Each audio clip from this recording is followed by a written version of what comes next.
Dieu a dit que tu dois aimer tes enfants. Lui, qu'est-ce qu'il fait? Eh bien, il veut que tu les détestes. Il veut que tu sois violente. Il veut pas que tu sois douce. Il veut pas que tu sois tendre. Il veut que dès que l'enfant fait une petite bêtise, tu commences à vouloir le poursuivre avec une chicotte, pour le violenter, pour qu'il se fasse mal, pour qu'il se retrouve à l'hôpital. Et voilà, et ça s'enchaîne dans la gravité. C'est ça, il cherche le trouble. Le malin cherche le trouble dans nos vies. Le malin cherche toujours le trouble. Hein? C'est vrai qu'il y a des enfants qui sont difficiles, mais pose-toi aussi la question, pourquoi cet enfant il est comme ça? Pourquoi cet enfant il est comme ça? Est-ce que ce n'est pas des caractères qui viennent de toi ou du papa? Il faut faire un travail. Si tu reconnais que ça vient de toi, il y a beaucoup de choses, mais il faut réfléchir. Il faut réfléchir. Si tu as 5 enfants, 6 enfants, celui que tu n'aimes pas, il faut te poser la question, pourquoi tu ne l'aimes pas? Parce que Dieu t'appelle à aimer tous tes enfants, à aimer les enfants. Si tu en as un qui est difficile, réfléchis à cette situation, demande conseil, essaie de te confier à des gens, à une personne à qui tu as vraiment confiance. Parle au Seigneur, ne cherche même pas à te confier à quelqu'un, parle au Seigneur. Tu dis Seigneur, c'est pas une honte parce que ça peut arriver, ça peut arriver. Expose cette situation au Seigneur. Dis Seigneur, tu m'as demandé d'aimer les enfants, mais celui-là regarde comment il est Seigneur. Est-ce que j'ai fait? Est-ce que c'est ma faute? Est-ce que l'enfant est venu comme ça? Est-ce que c'est là? Voilà, tu exposes cette situation au Seigneur. Tu exposes, il va te parler, il va te répondre. Parce que c'est lui-même qui a demandé que nous aimions nos enfants. Donc s'il y a un cas qui est difficile, expose cette situation au Seigneur. Dis Seigneur, regarde, parmi ceux-là, celui-là il est comme ça, avec lui je n'arrive pas. Hein? Dis-moi quelque chose. Est-ce que c'est de ma faute? Ça vient d'où? Pose toutes les questions au Seigneur. Parce qu'il nous a dit dans Jérémie, invoque-moi et je te répondrai. Je te montrerai des choses cachées que tu ne connais pas. Dieu aime qu'on l'invoque. Parce que parfois, on prie seulement pour demander des choses à Dieu. Dieu aussi aime qu'on l'invoque, qu'on cherche sa face. Tu peux l'invoquer. Hein?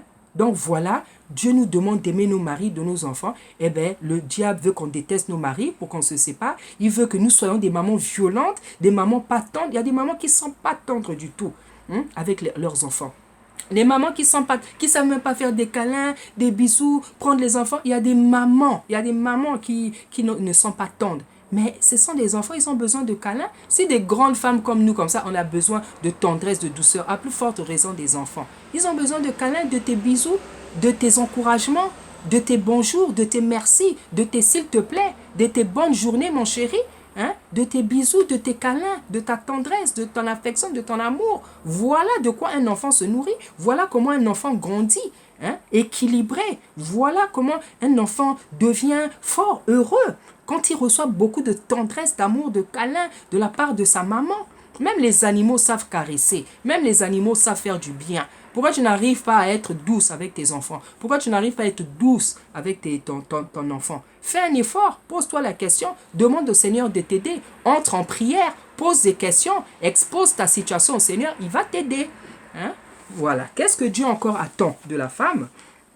Dieu dit que qu'elles aiment leurs enfants, qu'elles aiment leur mari, qu'elles soient retenues. Hein? Donc, on a déjà parlé de ça tout à l'heure, que les femmes soient retenues. Retenues, ça veut dire il faut être calme. Maintenant, le diable a fait quoi par aujourd'hui, avant les femmes étaient posées. Avant les femmes étaient posées. Aujourd'hui, qu'est-ce que le diable a fait? Le diable, les femmes commencent à beaucoup parler, même les jeunes filles. Dans le métro, dans les trains, là, on entend, c'est l'agitation. C'est-à-dire, elles parlent même plus, elles parlent tellement. Et ça, c'est le diable a inventé tellement de choses. À la télévision, par les portables, par les tablettes, avec l'ordinateur. Il y a tellement de loisirs, il y a tellement de distractions que ça fait beaucoup parler les gens. Il faut voir comment les enfants, les jeunes filles sont attachées à leur smartphone, à leur portable. Elles n'ont que les yeux sur ça. Et les bêtises qu'elles regardent, ça leur fait parler. Hein? Les femmes ne sont plus les femmes posées qu'elles étaient. La femme calme. Non, c'est trop de discours. Tu fatigues les gens avec le bruit que tu fais du matin au soir. Hein? Tu fatigues ton mari, tu fatigues les enfants, tu fatigues l'entourage, tu fatigues le voisinage. Hein? Faut être posé, il faut être retenu, il faut être calme. Ça fait tellement décent, tellement classe une femme qui est très posée. Hein? Je vous assure, hein? Ça fait c'est bien, on va faire dans un milieu, si tu parles pas beaucoup, c'est toi qu'on va regarder le plus, hein, quand tu parles pas beaucoup, je dis la vérité. Mais quand tu es là, tu t'agites avec surtout les fausses